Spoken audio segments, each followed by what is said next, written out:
Rogue Scourge event is done, and the tiebreakers are going to be done in a different way than we originally thought. We got some info on the next update, as well as some rumors. And who is the best Bionic Avenger to get the red stars on? We are answering that question as well as the rest of your mailbag questions, because it is Monday. So happy Mailbag Monday. And if you're ready for it, find that like button and let's go smash it. ValleyFlyin.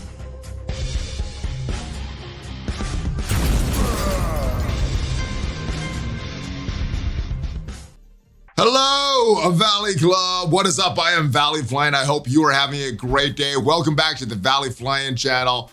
In this video, we are talking about your mailbag questions. We're answering all of them, including who is the best Bionic Avenger. We also have some data mine info that we're going to get to on the next update. Scourge, we have some tiebreaker changes that we're going to discuss. And yeah, we have some other info on Dark Dimension 5. Who is the best characters to take in after Dark Dimension 5 is done, or who is the best characters to gear up after Dark Dimension 5 is done.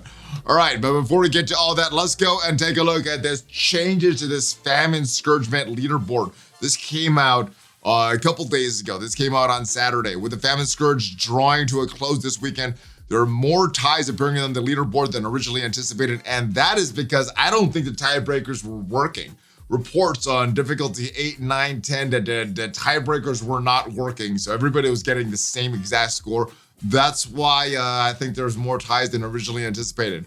We've also been reading over player feedback and questions about the number of ties. The dev team wants the players to feel properly rewarded for a high level of effort put forth in the challenge. Therefore, we'll be updating the process in how the final leaderboard is decided and the delivery of ranked rewards. As a reminder, there'll be a delay when the event ends and when the rank rewards are delivered, like 2 to 3 days. So yeah, no rewards yesterday, probably not rewards today, maybe rewards tomorrow, maybe Wednesday. We'll have to see, but yeah, no rewards right now. But this is how the ties are now going to be determined. Players that are tied for the last slot in the reward tier will receive the same rewards as though they finished in that slot. For example, a player with a run score that ties the score currently showing rank 50, we send rewards for rank 1 through 50, even though their current leaderboard standing shows a lower rank. So that's how they're gonna deal with ties. And this is where I place. There's a lot of ties at as where I finished in this Rogue event. Let's go into the game right now. I'll show you where I placed. And if we look at this, right around me, some below me, some above me, with this 1,829,900 score, and that is doing difficulty 9 with that one Scourge, about no revives on it. So there's gonna be a lot of people. So if this goes all the way to the top 1,500, what that will mean for all the people with this score, they get the top 1,500 rank reward. So not that big of a deal because it's still a 6-star rogue, but it could be for a lot of these other people that are finishing outside the bracket of this for this tiebreaker. So this is what they should have done, not that mail that we got on Friday with there was a bad response there, but I'm glad that they changed this. So that is better for this. The solution is being used exclusively for the first run of the Famine Scourge event and not necessarily in other Scourges. So I guess if they get the thing working, all the efficiency bonuses working, then they're probably not going to do the tiebreaker like this and extend the rewards. Let's be clear, this is because they could not figure that out. The dev team is not going to work, is going to work on more intricate solutions to help ensure that there are significantly fewer ties and fewer Scourge events. So basically they're going to QA test their Scourge events to make sure that the tiebreakers are actually working. As always, we greatly appreciate your feedback and good luck in getting these rewards. So good, this got more generous with that. All right, let's skip over and take a look at the data mines, because this paired with some of the other rumors from weeks ago that some of them have panned out, could give us a glimpse on who is coming in this next update. All right, so this is a data mine from a couple days ago. And it says, Commander, a new Marvel Strike Force update is coming soon, including the new Pestilence chapter of Apocalypse Saga. Yeah, so actually this I guess the new I guess this is an older data mine. This one does say 5 playable characters, because we got Pestilence right now with Rogue.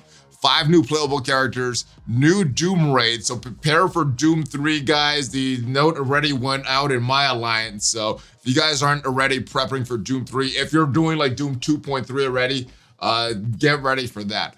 new event campaign that is probably, and I hope I'm wrong on this, this is probably just a new limited time campaign event. One of those ones that we're getting from Valkyrie coming up. Alliance War update. We saw the changes for that. There's going to be a new deflect system, a minor deflect instead of the normal deflect. So that's not going to stop the abilities from going through, whereas right now it's very hard to land those abilities from the debuffs on someone that already has deflects. So you're still gonna get that bonus to the damage, but with these minor deflects from these room bonuses, that's what this war update is. Store updates, I wonder what that is. Is one of these stores gonna be more friendly? I don't know. They've been doing some pretty friendly things, and a lot of it's response to some of these bugs. Let's go take a look at some of these other data mines. Nothing too major here. I think the big one was this, and then we'll go switch it up and look at the rumors that we've seen a few weeks ago. So this is more about those party animal orbs. Looks to be an event where you have to open a lot of orbs in conjunction with this limited time campaign event. The Hammer of the Gods campaign event right here. So you're getting Valkyrie gear, a 5 red star Thor, which is good, more Asgardian shards, and I'm not sure if it's just the older Asgardians or maybe some of the new ones, Valkyrie and Lady Jane Thor. Or Jane Foster Thor. Hero of Gauntlets, that's for the Summer of Thunder milestones. But yeah, I'm looking forward to this 5-star Thor. I don't have a red star 5 Thor.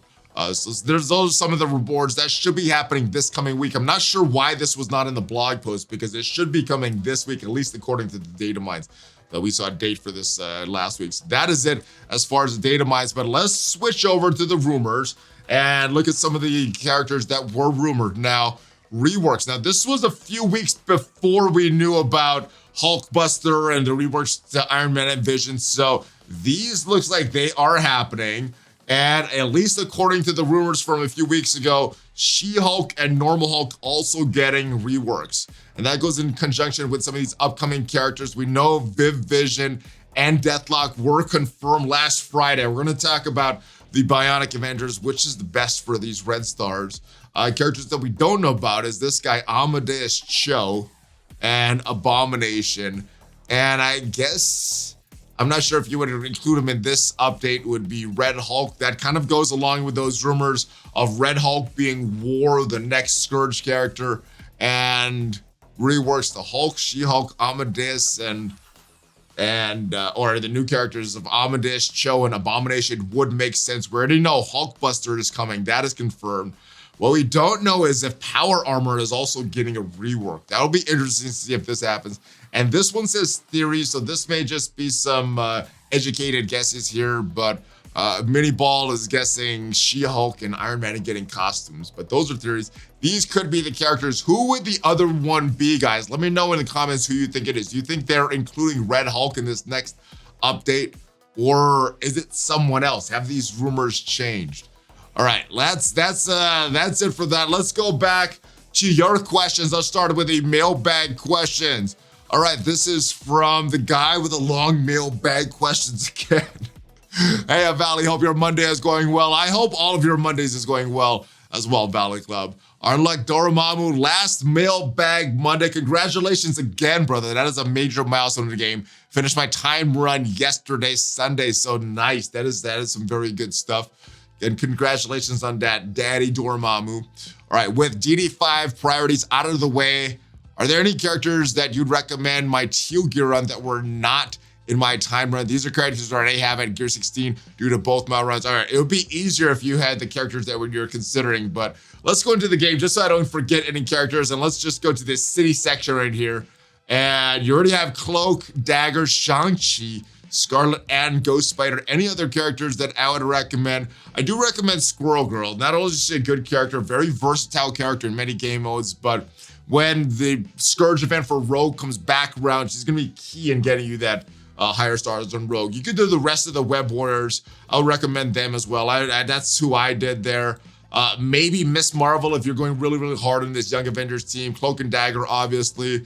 But those are who I would recommend. Not many other candidates. I mean, you could, if you're going hard on these Dark Hunters for when the Morgan Le Fay Scourge event comes around, you could do Morbius. I don't know if he's highly, highly needed for anything. And if you're a big Spider-Woman fan, guess you could upgrade her. On certain RNG days, the A-Force is really well. On bad RNG days, they do really, really bad. So as far as City, I guess let's limit it to Web Warriors and maybe possibly Squirrel Girl and maybe possibly Miss Marvel. That's what we limited there. Let's move on to Global. Now you have the Secret Avengers done. You have Doom done, and you have Lady Deathstrike done. Those are really good choices for Dark Dimension 5 though, guys, by the way. All right, let's go to Global and... who else? Rogue. Rogue would count for legendary. Now for you, I would not recommend Sabretooth, but if you out there are still considering which characters to bring in for Dark Dimension 5, Sabretooth should be an option for you. The reason for that is he's very cheap. He doesn't take a lot of that teal gear. So if you're running low on teal gear, that's a good thing. Also, if you're pairing him with a higher level Omega Red, they're more likely to have all the turn meter and all that health bonuses go correctly and not be ability blocked by Misty Knight in a Heroes for Hire War battle. So that's a couple things. And he actually does pretty decent in Dark Dimension 5. I didn't think he did well in Dark Dimension 4 before his rework. In Dark Dimension 5, he was actually pretty helpful. Obviously, the Darkhold team. So if you don't already have Agatha done, Wong done, you could bring them up. I went a little harder in this Young Avengers team. Kate Bishop and Echo, I'm T6 or Gear 16 them. The reason for that is I wanted to do well in this Scourge event, and I knew that they had less gold stars on them. I had less red stars on them as well. I just wanted them the highest power, so I had that extra. Probably don't need it now that the Scourge event is done, but maybe towards the future, or if you're a player that values war defense a lot more than I do, then you could do them. But I think definite choice would be Agatha there for your non-legendaries. Let's move on to Cosmic. So we move on. And just off the top of my head, we could talk about Doctor Strange Heartless. He's a good choice there because he's a Darkhold team. He's on that Darkhold team, so that's a good character there. Right there, Cosmic. And I think you could skip these as Guardians. I don't think they're gonna be like the primary team for this game mode. Or I'm sorry, not for this game, for the War Scourge event when that rolls around. I don't think I think there's gonna be two other teams. I think one of the other teams is gonna be primary team, kind of like Young Avengers was for this Rogue event, and the Web Warriors were for the previous event. So I think you could skip them, but possibly if you're really into that team in war defense. The Eternals, you already have them done. Dormammu, you already have them done. Kestrel's done. Star-Lord T'Challa. Stitcher's already done. Pretty much just Heartless. There's not a lot of characters here who I'd recommend. Some of them you could save. Obviously, if there's pet projects you're working on, you could do them. But that is probably it for Cosmic. And as far as Legendary, you got all the good ones done already. Omega Red, Morgan Le Fay, Phoenix Jubilee, Shuri, Invisible Woman. The only other one I recommend out of there is Rogue. Just build up Rogue. That's who I'd recommend. That's it. There's no other legendaries that are really good right now. I brought up Black Bolt, and I regret that one. All right, so longer question, but I hope that helps everybody that's still thinking about Dark Dimension 5, and everybody that finished Dark Dimension 5 thinking about, should I save my teal gear, or are there certain characters to bring up? Basically, if you're using the characters a lot, then you may want to consider bringing them up. All right, when the rumors of an Iron Man rework in the Hulkbuster got confirmed, I went bonkers. Iron Man to me is like Gambit the Tana. I can definitely feel good about my 7 red Iron Man with all his T4s done. That being said, what level of red stars do you think the rest of the Bionic Avengers should be at in terms of the 3 new peeps? Which of that 3 should I prioritize my red stars on the most? Hulkbuster, Viv, or Deathlock? I have a couple of elites due to my love for Iron Man. My wallet is for unlocking Hulkbuster early when the offer comes out. Enjoy the rest of your Monday. Keep it smashing. Keep it smashing yourself. All right, so that's an interesting one, and you can make the argument for a few of them. Let's look at the argument for Hulkbuster first, because I think that's where a lot of the Valley Club chat was leaning on. So back in the day, in the prioritization of red stars, which characters you should build up first was the damage character. The higher damage character was who needed the red stars. After that was the protector, and after that was the support.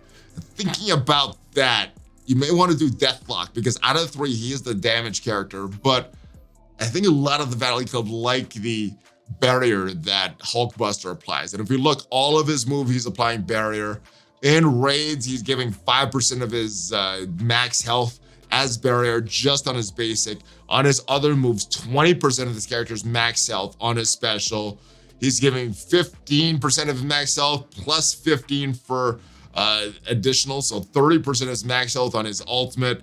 And on raids, 30% of his character's max health is barrier on spawn, and he's giving more allies, barrier Bionic Avenger allies, 30% of his max health. So the more max health you could get on him from the red stars, the more barrier is going to throw out, the more survivability you have on this team. So there's definitely an argument for Hulkbuster. And oh yeah, he gains an additional 50% max health just on spawn. So does the rest of the Bionic Avengers, but that doesn't help the barrier. That helps this stuff here. And I guess even this, giving them more max health, is sort of gonna, I guess that's just with the passive. I was gonna say that helps Vision. Let's go take a look at their kits. So there's definitely an argument for a Hulkbuster. There's definitely an argument for Deathlock as well, because traditionally the red stars, you want that on the damage dealer of the team. And Deathlock is definitely one of the damage dealers of this team.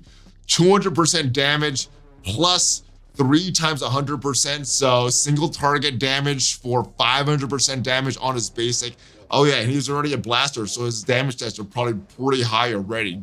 Bringing that up even more with red stars would be a really good thing.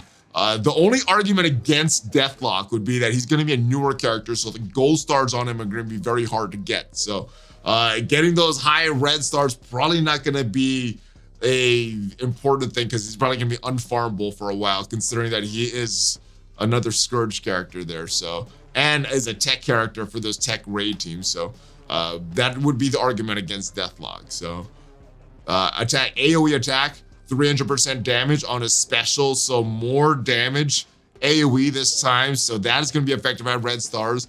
Primary and adjacent targets, 450% damage if their tech goes to 500% instead. And he's gaining even more damage on top of those potential higher red stars. So I do like red stars on him, but probably you could probably hold off on going really, really hard on Deathlock, just because I think the red stars you won't get. Actually, all of that will apply to all these characters though too. Same with Hulkbuster, same with Vision. I don't know why I just mentioned on just Deathlock.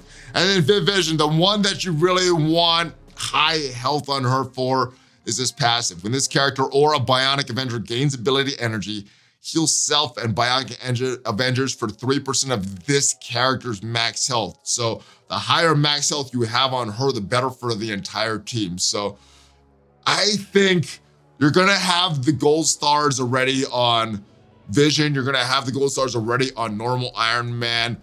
The gold stars on Hulkbuster, Deathlock, and Vision will be hard to come by. So that being said, I think I would go with Hulkbuster just based on looking at their kits. So that's who I would go with, but obviously with more testing, that's a preliminary answer. Let me know your thoughts. Who do you think is the most important character for these red stars on this team?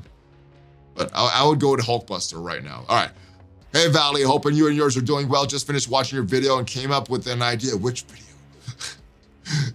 Instead of trading materials. Okay, so last week's mailbag video talked about some training materials. Now, I thought it was a good idea, but then there's a lot of comments that I did not consider. All the people making fake accounts and trading between alliances and stacking their, I didn't think of that. So maybe trading between alliances wouldn't be a good thing because of this stuff. But if there was a way to manage it so you couldn't cheat and just create burner accounts, then I think if they could make it work, that would be good. Why not bring Forge to the game and you can make a new store? His mutant power basically is useless for this game, but for one core, you can build up your materials. You can take 50 ABCs to make one SBC. It's still a lot of skill, but we make money off selling those cores. Hey, I like this as well. And I don't mind Forge being like the actual forger in the game. He's the guy that combines things. I know there's people that are fans of Forge, or maybe there are people, I'm assuming there's people that are fans of Forge that would be like, oh, okay, well, if he's the actual forger in the game, then he's not gonna be a character in the game. And for me, I can live with that. I know there's some people that can't, but that would be cool. I like this idea. The one core offer, or the one core transition, I don't know, one SBC, 50 ABCs, that's a lot of cores. You know, that's what, 50 cores to make 50 SBCs. That could add up. Maybe not costing cores, but some other way, or a better ratio. I don't know. I like the idea, the framework, the idea, the details. I think need some work, but I like this idea. At least the structure of what it is. Yeah, upgrading your materials. That's what everybody's wanted for a long time. Scopely, listen to your community and your consumer base. Hey Valley, 85 milestones to save up because of max of Symbiote Spider-Man and Emma, as well as most older tunes. When will we see the next milestone character? And any guess who it is? Oh my goodness. When are we gonna see the next milestone character? I think it's gonna be something that it's gonna be for a while. My guess, we've been wanting this for over a year. I think it's been the seasonal orb. I think we reviewed this question on the actual date on this, but who would I want to see? It'd have to be a strong character for Scopely to put it in there. That for that period of time. Let's see, who's a strong character? Maybe they would put Gambit in there. I don't know. That seems like a pretty bad release method, but not the worst. Eventually, everybody's gonna get a higher start Gambit, so maybe Gambit would, who I think would be in there. And when let's be super optimistic. Let's say update 3.6 or 6.3. The next update. Well, let's go with that. Yes, cross my fingers. Let's put it on the universe and get that good energy going with that. All right, hey Valley, do you think there should be a sim all challenge button if you have unlocked them in current max value? Yeah, just it's kind of like a claim all button, right? Because you're not even simming it. You know you're gonna win. It's just a win button. So just claim all button. Anytime there's an unclaimed, just max level claim all. So make sure that there's no weird thing that the AI is doing and not claiming the max level. Max level AI sim all or claim all. All right, hey Valley, greetings from Singapore. I have a math question, which is a larger number, 7,000 or 12,000. I feel this is a trick question coming. How come Scopely is saving 7,000 lines of lightning orbs is significantly more than 12,000 lines of lightning orb fragment? Is it even more or less, or does Scopely think we're fools and can't even count? So I don't know where they said that, if that was in a blog post or if that was in an offer or something, but yes, obviously 12,000 is more than 7,000. But the answer to this question, does Scopely think we're fools we can't even count? Judging from the conversation I had with them, they screw up a lot. And it's apparent. If you played Marvel Strike Force for a while, no matter how many times they say they're improving the QA process, or hey, this was the last, or we're gonna really improve it this time. We're gonna look at our process. They keep screwing up. There's still things that come through and typos, things like this. So I think they're just lazy and they don't correct their work. They don't proofread things as much. I don't think that they're malicious about it. I don't think that their players are fools, but they definitely do a lot of mistakes, and that's one of them. So yeah, wherever that is, that's a mistake. All right, Hulk fist bump to you, Valley. Hulk fist bump to you, my brother.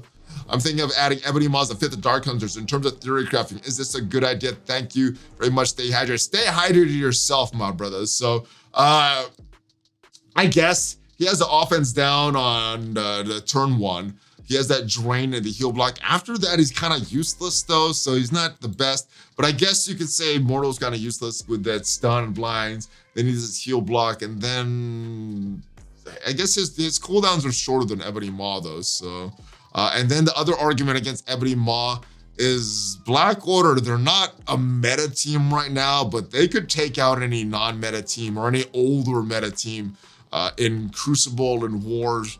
Or you could place them on defense if you just want to soak up one of your enemy's teams there. So you would be breaking up Black Order. So that's the thing there. Unless you're not using them at all, and I still use them in War. I use them in War against other enemy Black Orders. Usually I see one of those, or like a Web Warriors or something like that. I always see a Web Warriors. Same thing in Crucible. I always see a Black Order or a Web Warriors, and I use the Black Order for that. So that would be another argument against Ebony Maw. But I guess if you're not using him, you're not using that Black Order team, you could place him on that team. I don't know if he's the best option, but it's not the worst option either. Do you think it's worth bringing Iron Man to DD5 even though we don't have his rework yet? Also, what would ISO would be the best for him? All right, so traditionally Raider is the best ISO for him, but let's go take a look at his kit. And would he be the best for DD5? He's definitely going to be more useful, right? Because now he's getting his rework, and yeah, he's going to be a better character there. The only argument I still make against him, he's still a very expensive character for Dark Dimension 5, though. Still takes a lot of orange gear, takes a lot of teal gear, takes a lot of those unique. So that'll still be an argument against them. But let's take a look at his kit. Boom.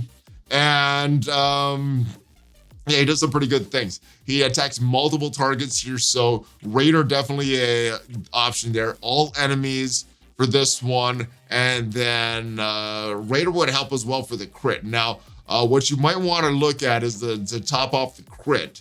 That wouldn't be a good thing, but I think you still want Raider for all these multiple target attacks just to apply more vulnerable, and then you could get some big pings from someone like Vision or maybe even Hulkbuster, because he gives more barrier than I can't think of the rest of their basics off the top of my head, but I think the best one is going to be Raider.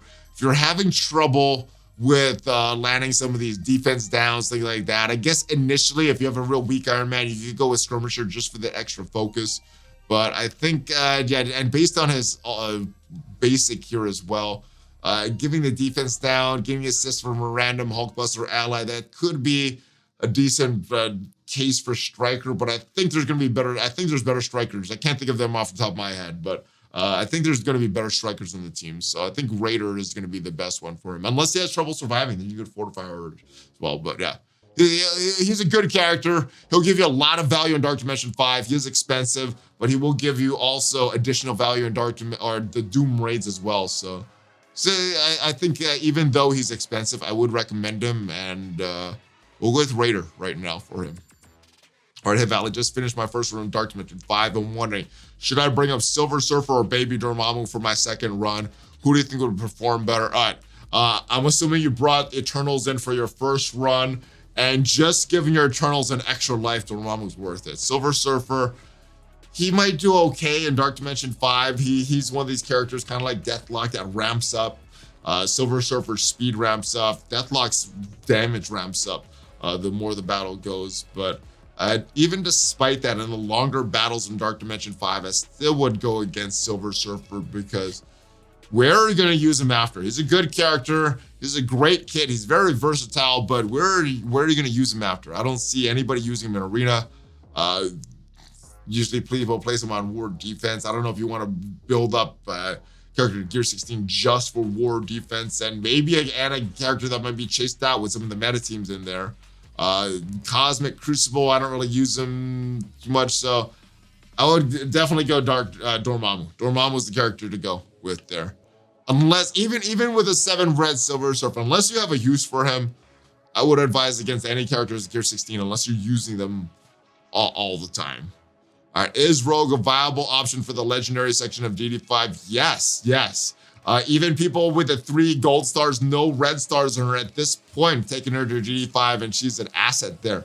2.3 a Doom raise. She's an asset even at that low star level. So yes, if you can build her up and you're not in that section yet, she's going to be very good. From what I hear, I don't have first-hand experience with her because I'm in the process of building her up. But everybody that I've heard from that has done that has done very well. Greetings from Singapore. Could I check with you where it's rose past mean? Does it mean 0% drain from what you T4? Then it says 0% to a max. All right, so this is a weird one, guys. So let's go into the game right now. See what it says in game. We look at her passive right now. All the way down here, it says gain 10% drain per unlimited X-Men ally. Unlimited X-Men allies gain 10% drain per unlimited X-Men allies up to a maximum of 0%. And that, you're right, that makes no sense. So let's go look in game, or let's go look at the previous blog post, what it was supposed to be. This is all the way back from May 13th, going down looking at her passive. It still says this, says about the drain, doesn't say about a limit on this. And if we go to msf.gg, which used to get the info separately, now their info is kind of linked to the data files in MSF. It says a maximum of percent. So I'm not sure. Obviously, this is an error. I've seen some chatter in the Envoy chat pulling the JSON files from the data mines and everything like that. And it looks like it's incorrect there as well. So this is an error. This is made attention by the attention of this was the devs. Their attention was made to this error. All right, and so they know about it. Hopefully, this is something that they could just fix in the game and just hot fix this and not have to wait to the next update. If not, hopefully it is fixed in the next update, which from the data mines looks like it's coming very, very soon. But yeah, it's an error. She's not supposed to. It's not supposed to be up to maximum of 0. Maybe it's I don't know. I was trying to make sense of it, but yeah, it's an error. All right, hey Valley, greetings from Brazil. Have you heard anything regarding a female horseman of death in our inbox? It was noticed that the Bionic Avengers, as requested for notes 5 and 10, Death Horsewoman, or this could be a translation mistake in Portuguese.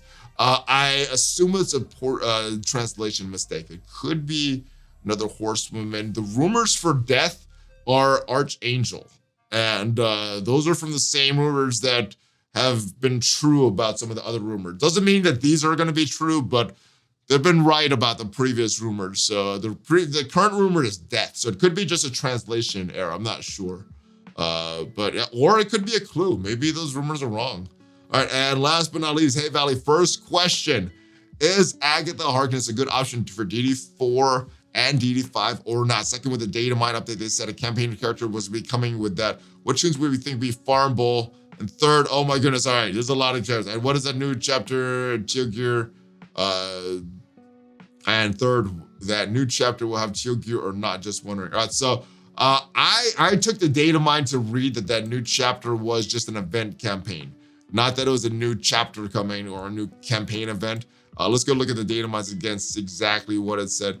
It said a new event campaign, so I'm assuming this is an event campaign, like a limited time event, like we have for character releases. So that's what I think this means there, brothers. So nothing too crazy with that. So that's the last question there. Second, the data mine they said a campaign character. A chapter was coming, which tunes do you think would be farmable? Yeah, so I think it's the campaign release character, so the limited time event is what I think it is.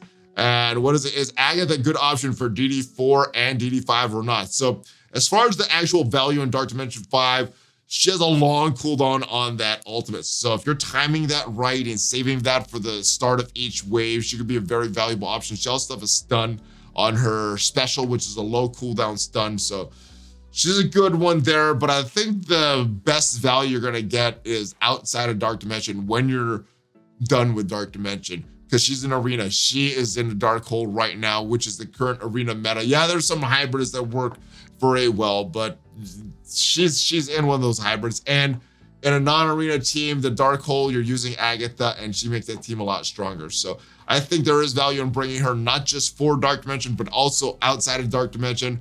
And I think this data mine right here about the new event campaign, I don't think that's a new chapter like a Heroes, Villains, Mystic, Cosmic, Doom. I think that's just, yeah, the event like we talked about. So that is it.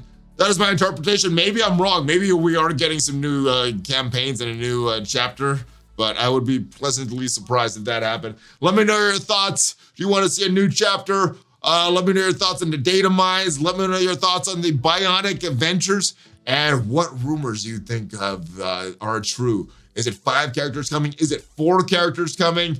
Are the data mines correct? Are the rumors correct? I'll see you guys next time. We got another video coming out tomorrow, and we'll be back as usual with the Valley Club in the morning. So hope to see you there on Twitch. Give me that Hulk fist bump. Have a great rest of your day. Check out some of the sponsors down below, especially Amazon coins. And if you want to see how I did on that last video for the opening of Valkyrie and my T4 and ISO 8 recommendations, make sure you check that out. Amazon coins is the sponsor of that video. So Hulk fist bump. ValleyFlyin out.